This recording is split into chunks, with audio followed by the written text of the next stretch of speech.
We are Gold Ivy. Our mission is to empower you to own and unleash your truth. Stories of resiliency are gold, and ivy grows in hard places. Those hard places are what creates space for light to shine through. You decide what works for your daily life and how to transform our lessons into your gold. This is Ivy Unleashed, a Gold Ivy production.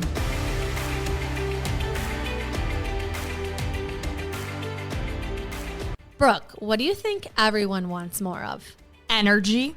What do you think most people are hoping to come out of 2023 with?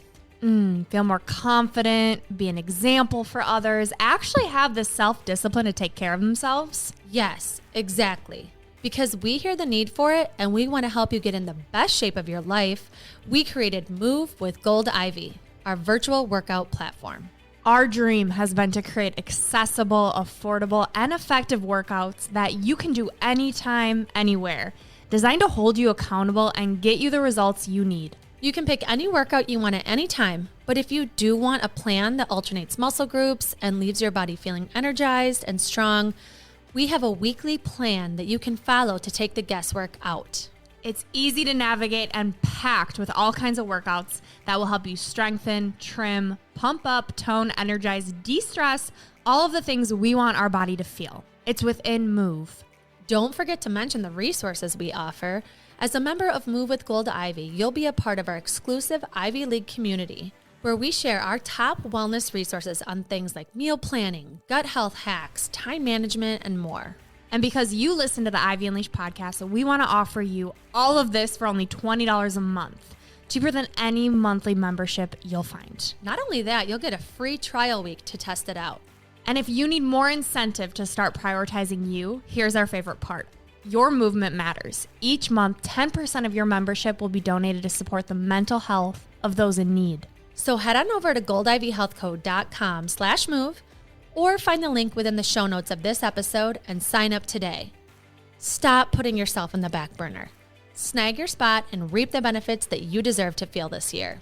It's your time. Move for your health, move for your confidence, move for your mental clarity, move with Gold Ivy.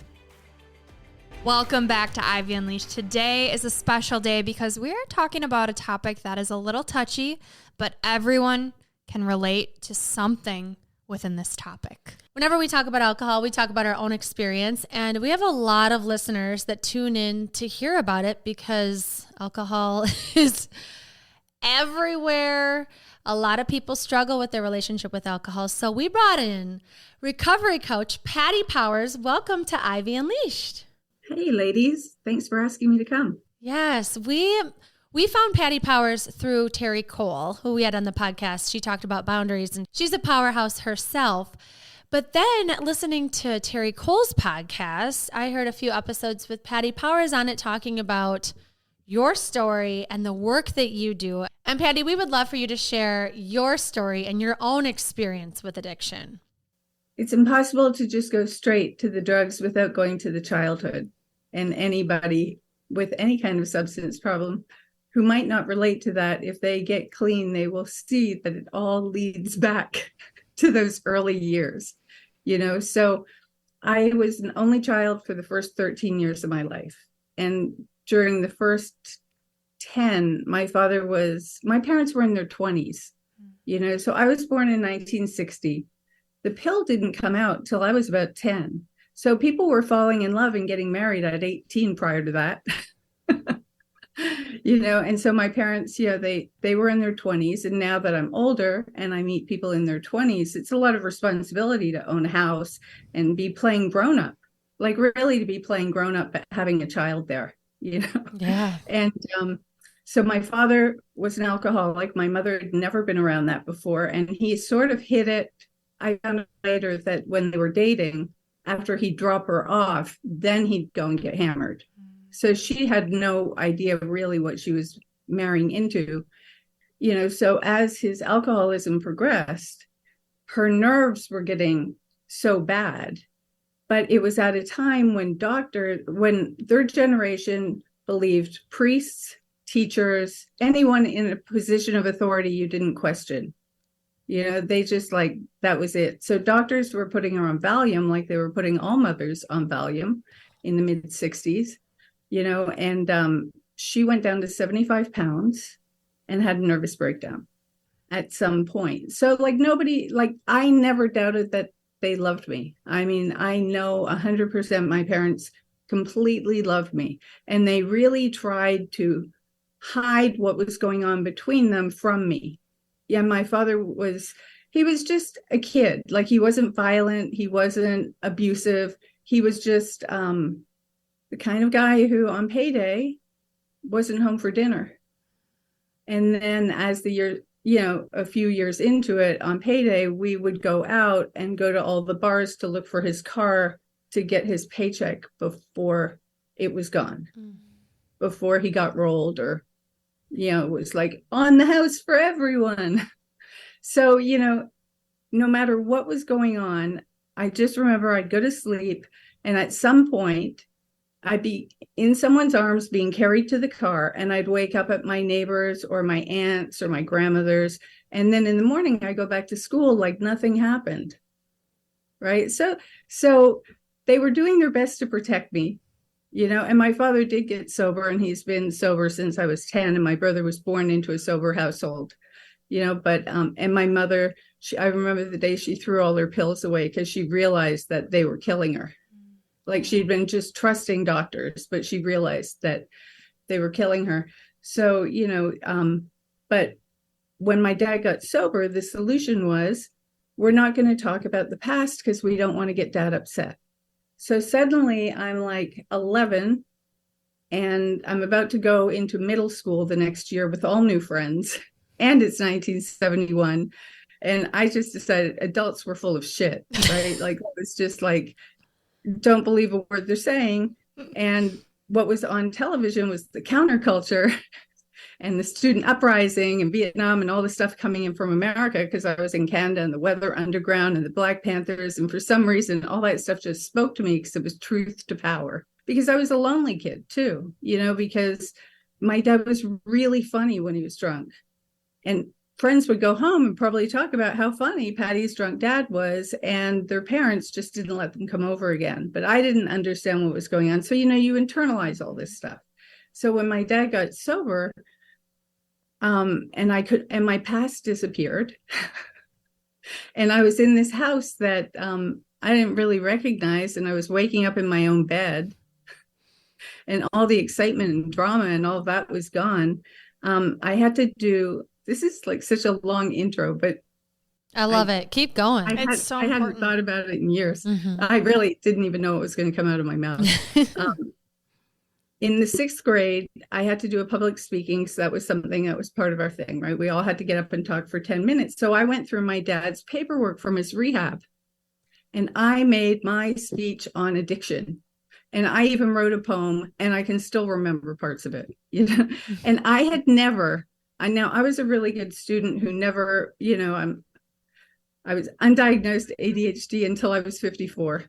Wow. So really, if something interested me, I was all in, hyper focus. If something didn't interest me, the clock could not move fast enough. But I did good in school, so it went unnoticed, right?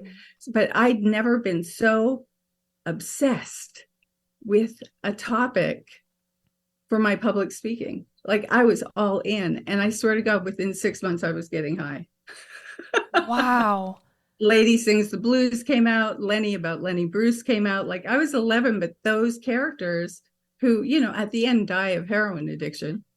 But like, I loved those movies. I was like an 11-year-old who was like, I understand what Billie Holiday's feeling. I understand those blues. I understand what Lenny Bruce is going through. I understand that loneliness and that kind of that emptiness. But I had no words for it. Mm-hmm. So like my childhood shaped me, and the changing culture definitely influenced me, and my quote that I'm going to give you later, I was like, what's honest for me? I'm looking at Gore Vidal and Tennessee Williams because that's who I am. Mm-hmm. And then I was like David Bowie, at 12, this figure appeared that nothing had been like it before. And I was finally old enough to catch something as it was happening. And so I pulled a quote from one of his songs. But, so that that brew set me up. But, it set me up in a way that was interesting. It was, there was always a curiosity behind it. There'd be like a singer, like punk rock started, there'd be a singer who would like probably never read them, but would like start quoting French writers. So I would go out and read those French writers because I thought that's what older people were into, or somebody would, Iggy Pop named an album The Idiot. So I started reading Dostoevsky. Like, there was something, I was just like picking up crumbs along the way, but it put me on a path that, I feel like I was supposed to be on. Like I don't really look back and go, oh, that was so tragic. What I look back and see is that I had young parents who didn't have skills to pass down to me, and they did the best they could. It really could have been a lot better. And they weren't withholding, they just didn't have it. They did the best that they could think of doing, but it left me where, and I know all of this stuff now, from just being clean and sober for so long and working in this business. And because science and psychotherapy has changed, and the definition of addiction, what makes an addict, has shifted a lot over the years. But one of the things it lands on is an inability to process and regulate emotions.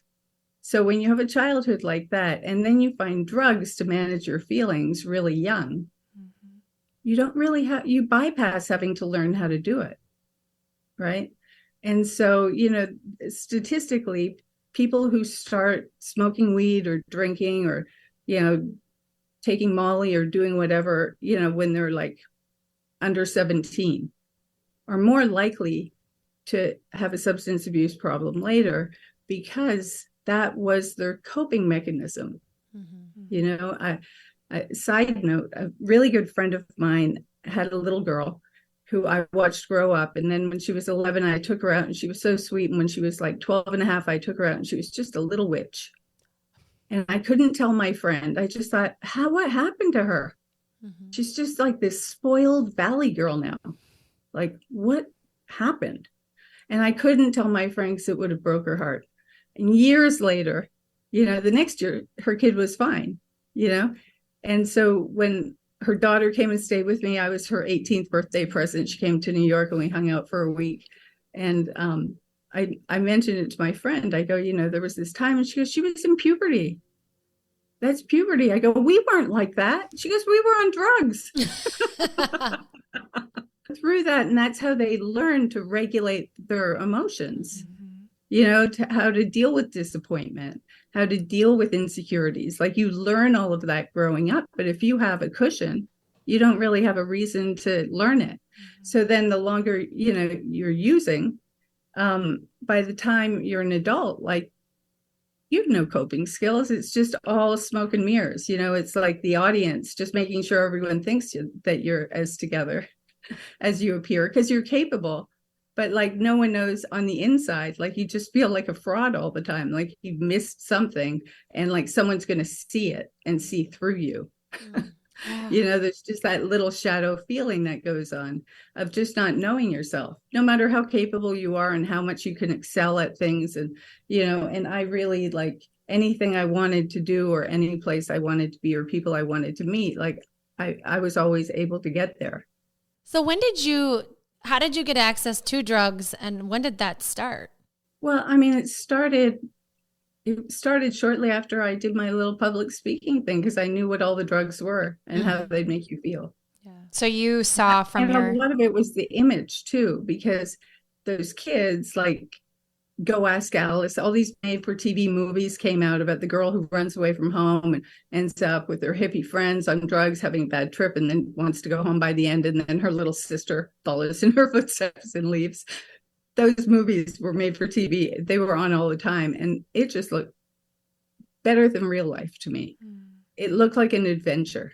And I thought, I don't want to sit at home and watch these adventures. I want a life that is an adventure. And so I just like found it and went on that path. And luckily for me, like it really was about literature and film and art and music, you know, so like I found like-minded people, and they were interesting people, and they were creative, and it also kind of justified this underground lifestyle that we were living, until like everyone starts dying and everything that you cared about you lose. But when you're young, you can lose everything and pull it all together really fast and get it all back in a whole different situation, you know. But as you get older, it's just like you're inside a hurricane or a tornado. It's like you're in a tornado and you just hope you're going to get spit out, but you keep getting pulled further and further down, and you know it inside, you know. And so you have to keep in mind, this was the 80s. People weren't going to rehab. There wasn't Dr. Drew on TV and sober houses. There wasn't intervention. There wasn't the show I did. Like, there was none of that, right? So it was like you were on your own. And I didn't know anyone who'd ever gotten clean, right? So I really took it to that last day where I knew that I had to make a decision that day and get on a bus and go home and ask for help. Because my parents knew nothing. Like, I hid it from them the whole time. How old were you? I was 28. Oh, wow. And now what I've seen over the years is, whether someone's an addict or not, between 26 and 28 is a really difficult time growing up. Because I'm raising my hands over here.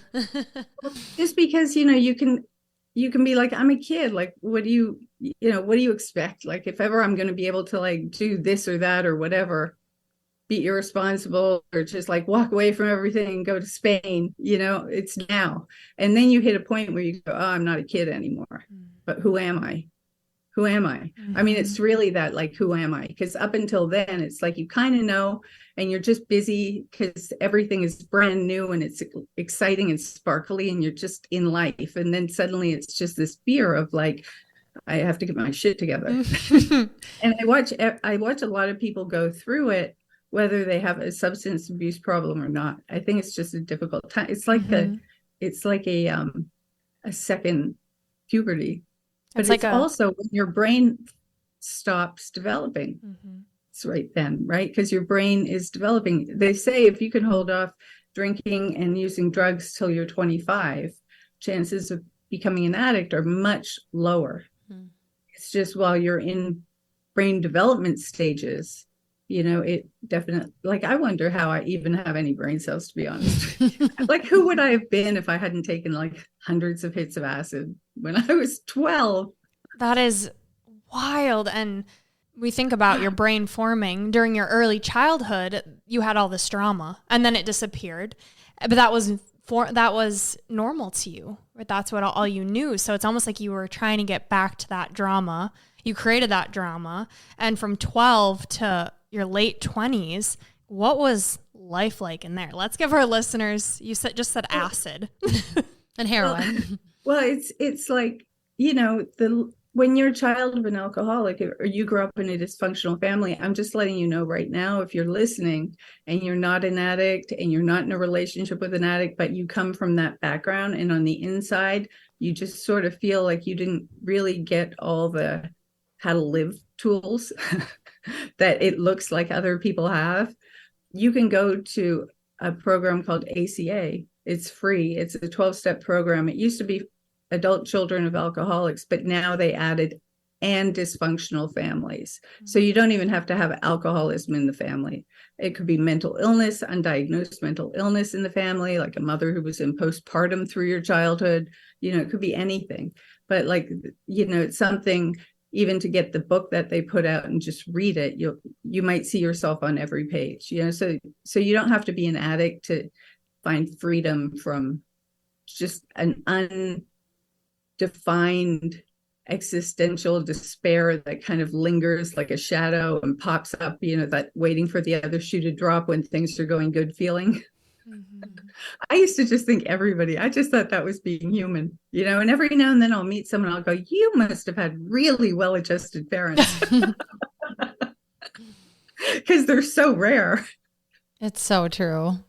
And, you know, and a lot of times people will be adults before they realize that their mother was drinking every day.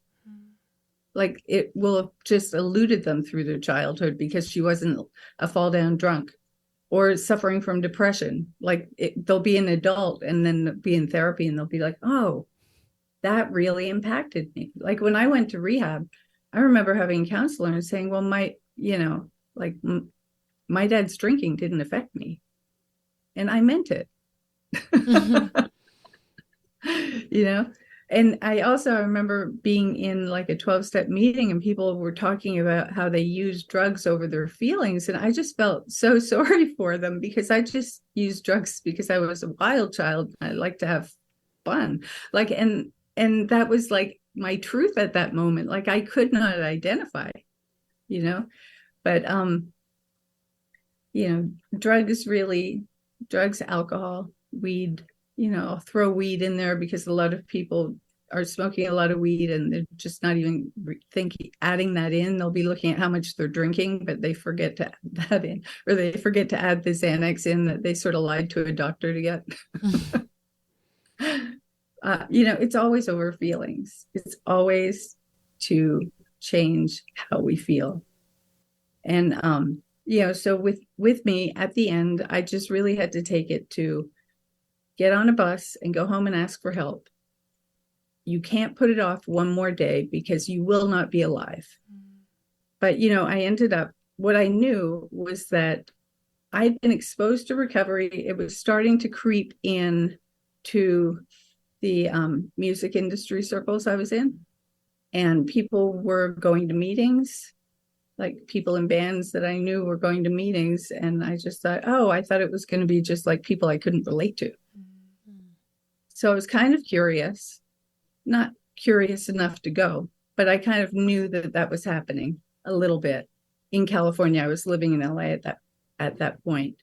And so I went to a couple of meetings. I couldn't really hear much. I just remember them saying being willing to go to any lengths to get clean. And so the night before I got on the bus to go home and ask for help, I just knew that all the different ways I had tried, like I'm just not going to do drugs, I'm just going to drink. I'm just going to take amphetamines and smoke weed. I'm not, it would always eventually go back because nothing is going to, do the trick the way the thing that works for me does the trick. And everybody has their drug or their drink that makes them right. Even though it's when people say it stopped working, it stopped doing it. To me, the way I understand it for me is that I could be in withdrawal, crawling on my floor, being like a total drama queen, crybaby about it, and believing it all. And then if someone handed me $20, I was just like so happy and I wasn't sick anymore. And I was like sprinting to the drug dealer to get a little something to like take the edge off so I could get more money to get more later, And I remember even in that moment thinking, where did the withdrawal just go? Like as I'm jogging down the street, but then as soon as I get it and I do it, it was like, is this not real? Is this cut? Is this like it wasn't changing? Like I had so much hope on the way there. As soon as I gave myself permission to go or had the money to go, I had so much hope it was going to change something without knowing that that's what I was trying to do, right? But that it was going to just make me okay. And I do it and it stopped making me okay. And it was the most heartbreaking thing because it's like the long-term relationship that is just going wrong now, but you can't leave it. Right. And so you stay in that cycle for such a long time. And each time you say, I'm not going to do it. And you do it. It's like one drop into the well of self-hatred because you're disappointing yourself one more time. And you don't have to show anybody in the world. Nobody in the world can pick up on it. It's so hidden inside. But every time you say, I'm not going to, and you do anyway, you break your own heart. It's just like, and it adds up until like you are so lost from yourself on the inside. Just like anyone listening who's questioning whether or not you have any kind of problem, or you kind of know, but you think maybe you can try something else instead of like sobriety. Just, I'm just letting you know that feeling that I'm describing is so private, and you're the only one who knows in a moment of truth with yourself, in your heart and your mind, the truth. It's that dysfunctional relationship with self, so it's like on one hand, you've got like the pain and suffering that's so private. And the only thing that gets rid of that pain is the drug or the drink. And now it's not doing that.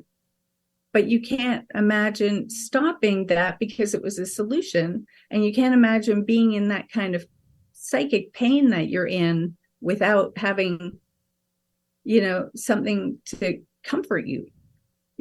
So you stay in this bad relationship, and like the suffering gets worse and worse. And sometimes that's when like you start losing friends, you start, spending more time alone, you start losing jobs, you stop doing the things that interest you. It's just like trying to find that solution to feel okay again. Like you'll go to a yoga retreat and think that's going to do it. I did health food and heroin. Like I'm letting you know, like it might keep you alive a little longer, but it's not going to change that relationship, because it really is a relationship. So, I mean, I'm just jumping ahead a little bit about recovery, just to let you know, anyone who is relating to this, is that, they call addiction a disease. It's brain disease, because it's like your mind has to get you to consent to putting a drink in your hand into your mouth, or putting drugs in your hand and into your mouth or your arm, or however you do it. It can't feed itself. So it just wears on you. Let's go, let's go, let's go, let's go. You're not going to do anything today until you go like have a drink. So you might as well have a drink now so you can at least go to the dry cleaners today, like whatever, it's always looking to get fed. So, and when you start to starve it, it makes a lot of noise. And one of the things it does is it will try to convince you that the pain that you're in will never go away, and it will get worse, because that whole cycle of like using to feel normal, it's all based on this fear of controlling future feelings that you're not going to be able to handle, right? Which is just insane, because we can handle feelings or just feelings, but like because we've become dependent on not having to really experience the depth of feelings, all we feel are like the low feelings that, we can power through until we get high, and then, we're okay. But I'm telling you, it's smoke and mirrors. That whole disease thing, it's like a computer virus that is just going to try and trick you, and it'll feed you all this bullshit that seems real, but it's not based in anything where there's any evidence to prove it. So your heart will be broken when you let go of drugs or alcohol, or whatever your relationship substance is. You'll grieve it, because it was a relationship that you could count on that stopped working, and you stayed in it long after it stopped working, but now it's time to go. So you'll feel a little sad. You'll feel a little grief, but this voice in your head will try and turn up the volume on it and tell you this is what it's going to feel like forever. It's never going to change. So when you hear words like never, it's never going to get better, or forever, like this is how it is, just know that that's a trick. It's not true. And within 24 hours, you're going to feel a little bit better. And within 48 hours, you're going to feel a little bit better. And it'll have peaks and valleys, because you'll be sort of ping-ponging a little bit along the way, because you have to kind of land back in your body. And when you're weakening the disease, it's going to fight back with every trick it knows, every feeling, every kind of thought that's triggering, that's always worked to get you to consent, right? So, there's a whole way of working around it, but I'm just letting you know, it's just a trick. It's like the little man behind the curtain in The Wizard of Oz. It really, it's not all powerful like it feels like it is. Yeah. But as long as you feed it something, it stays in charge. And it might play nice for a little while and let you just have one glass of wine, but it has a plan. It plays the long game. So, so I ended up getting on that bus, and I got to Canada, and they didn't have a drug problem in Canada, so they didn't really have rehabs, and I didn't know what was going to happen. And I was so sick, and I had hepatitis, and just like I was just a mess. And I was calling, and I'm so lucky that there are some addicts out there in recovery who are just hustlers. And what they did was they found a few treatment centers in America that would take Canadian health insurance. And they probably skimmed a big chunk of change off of every person they sent. But thank God for them, because I was like one of the first people who went. I got into some rehab in New Orleans. And back then it was bare bones. It was like Jack LaLanne jumping jacks outside and Louise Hay cassette tapes for meditation. And like vanilla, I was a vegetarian. So, I might as well have been a Satanist down there, like they put meat in their vegetables, like you can have these greens. We just put a ham hock. I'm like, I can't. So I was like living on white bread and ice cream and iceberg lettuce. And I just kept thinking, it's got to get better. It's got to get better than this.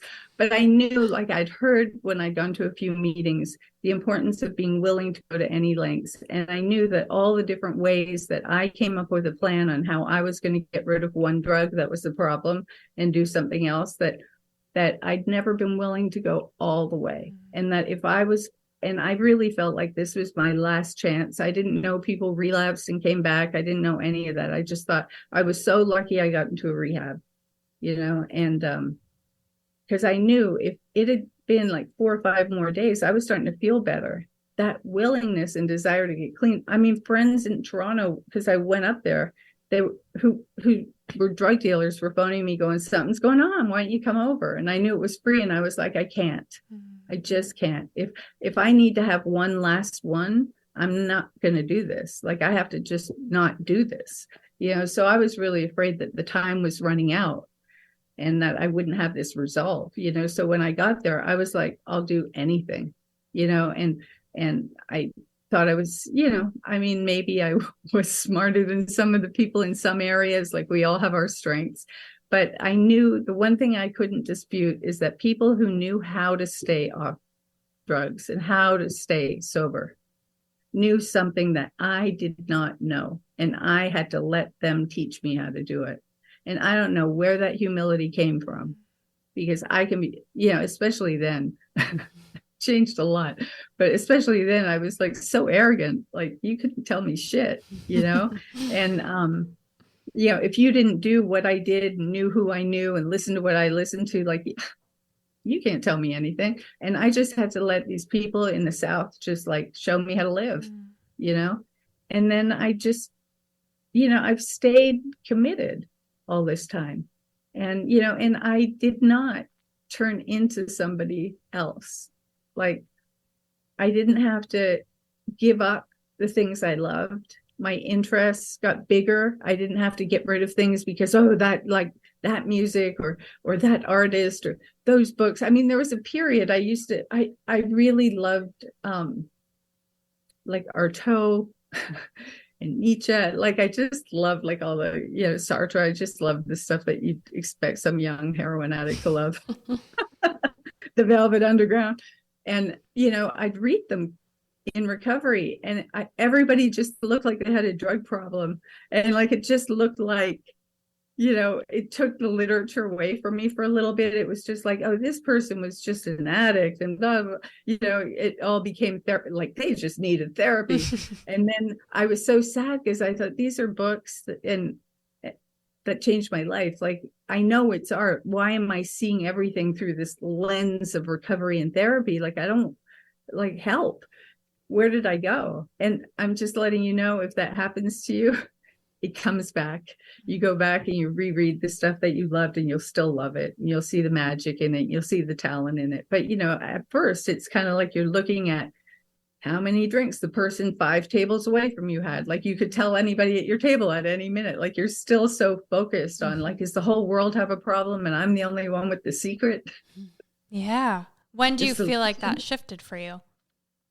You just kind of land into yourself. I think I was so, I knew that once I got clean and I got back to Los Angeles, the truth was that I'm grateful I'm grateful for a lot of things. Because I was an only child for so long, for my childhood, even though I'm not an only child now, I knew how to entertain myself. I read a lot, I wrote a lot, I would do magic shows and puppet shows and whatever it took to bring my milkshakes brought all the boys to the yard. You know what I mean? Like whatever it took, I was like, I'm going to entertain you so that you will come to my backyard, because I needed to get people there, because I didn't know that having an alcoholic father was kind of like, getting in the way of my friendships. Because I was alone and, and then I had this full crazy life that really I found interesting. And if I wrote about it, people would find it interesting because it really it was an adventure. And then it got dark and then it got very lonely and then I was going to die. Right. So, but in that last period when I was alone and living in an abandoned building in Los Angeles with a car with Canadian plates that didn't have any tags, no insurance.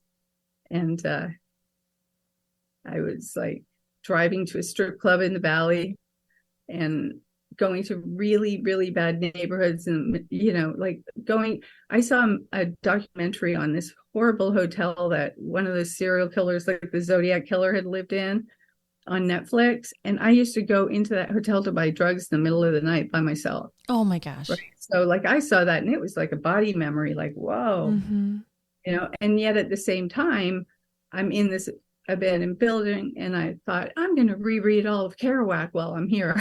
I was like this arty bag lady. I just saw this as like the dark period, but I had hope that it wasn't the end. But at a certain point you go, this is really my life. Like you're alone. But because I'd spent my childhood alone, the conversations that were going on were between me and me.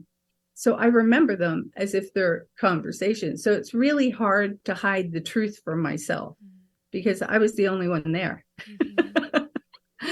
And so I knew that I was the greatest danger to myself. It wasn't going to be some hot guy that wanted to have a drink with me.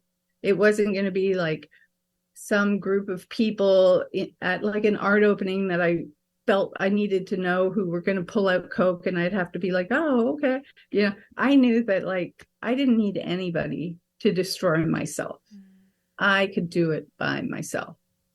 And so because of that, I really glued on to people who were on a recovering path because I knew I couldn't spend too much time alone with my mind because I knew it was dangerous.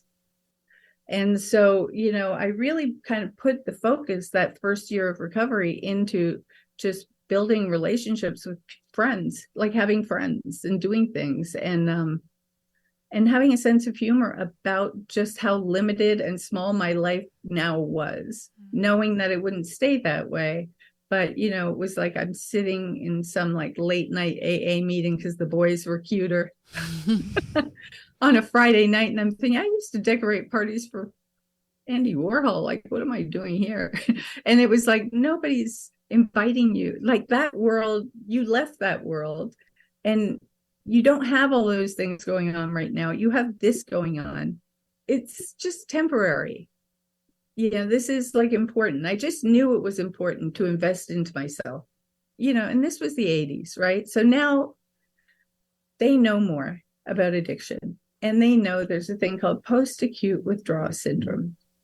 So if you have been using, drugs for a period of time, a long period of time, I don't know how long, it doesn't have to be that long, a few years, say you've been like doing a lot of benzos and Ambien and Adderall, say you've stayed away from hard drugs, even though I'll tell you, those are just like mimicking all the hard drugs I used to take.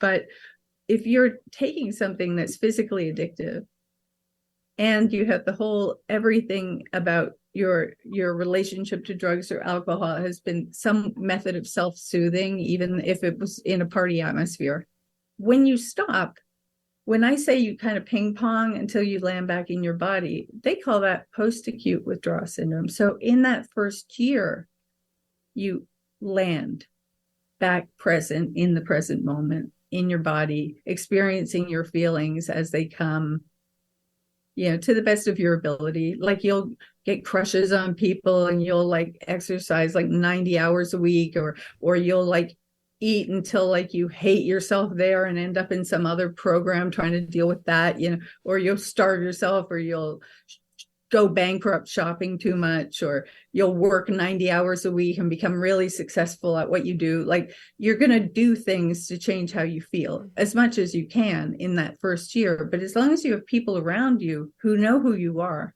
who struggle with the same thing, who can make you laugh at just how crazy you are and give you hope that like you won't be crazy forever, you'll get through it without having to use again, without having to relapse, So you're saying having the support that first year is crucial. That's what helped save you and helped you be sober and still are to this day. Well, I just feel like it's an investment into yourself, and the whole thing with this whole idea of the disease of addiction, like I just always like to think of it more as like an invasion of the body snatchers kind of science fiction thing that, doesn't matter how it's in you, doesn't matter. It's there, it's permanent.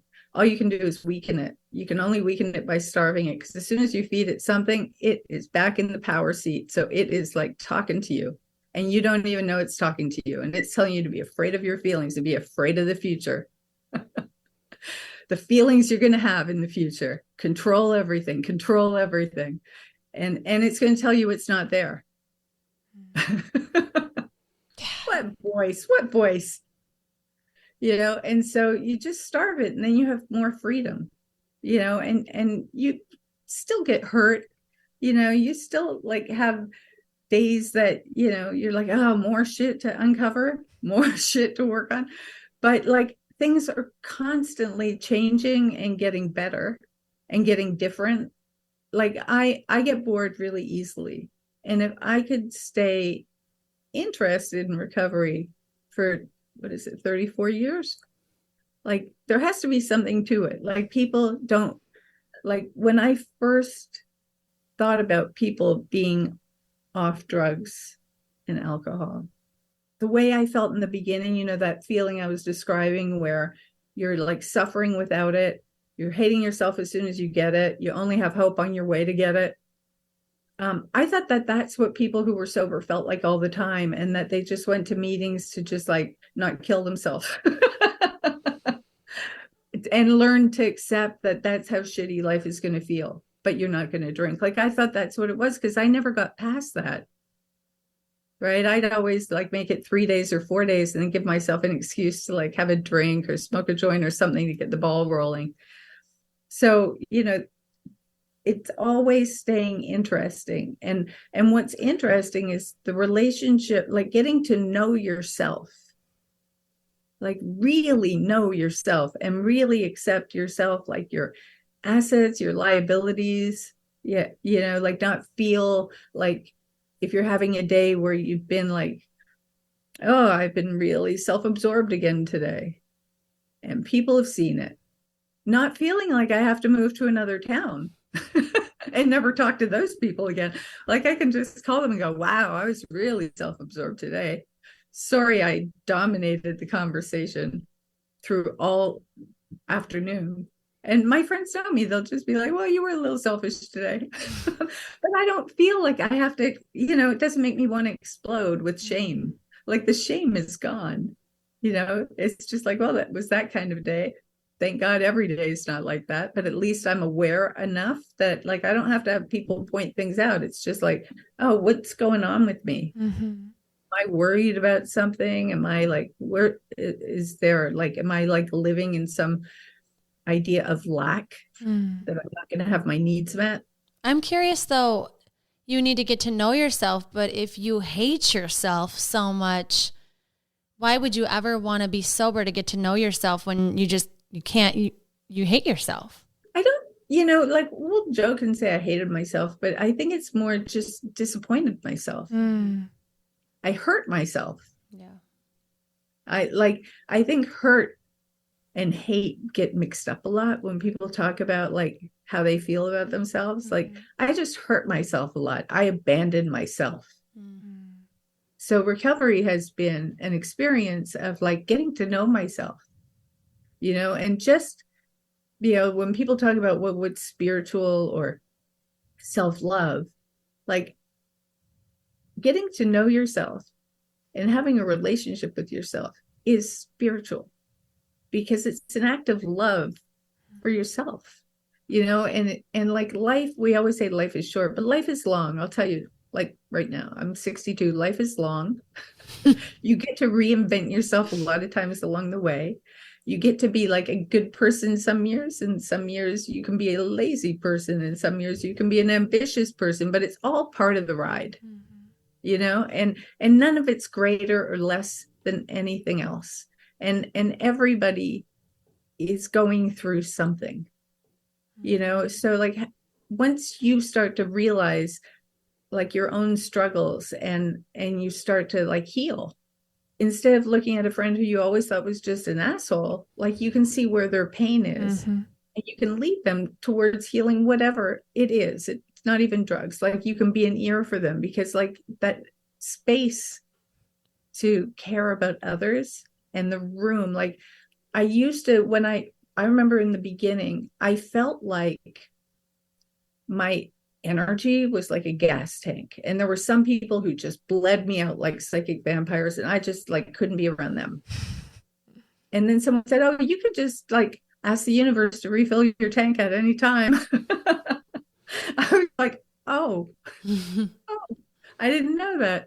So like you start to have room and space to really deeply care about other people in ways that like you wanted to and you thought you did, but you always kind of knew deep down, like if you never saw them again, you'd be okay.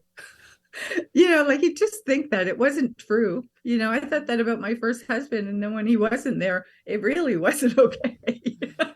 But the whole time I was with him, I'd just be thinking, am I really that shallow? Like if he left tomorrow, like it wouldn't even change my life. Like because I was so shut down with drugs, I couldn't access what my true feelings were, So like once you start to have a relationship with yourself and things start to heal, there's just room for more, room for more joy. Well, let's talk about your journey from being in rehab to what you do now and what your work looks like now.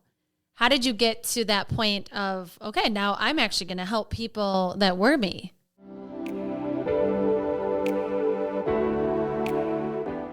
Thank you so much for listening today. This conversation with Patty Powers is not over. We ask her so many more questions, and she gives us even more insight on how it feels to be addicted to something, how to set up your environment to help yourself out, how to support others that may be going through this. And so tune in on Thursday, April 13th for even more information, powerful insight, to hear more about Patty's story, her work as a sober and recovery coach, our questions, and so much more.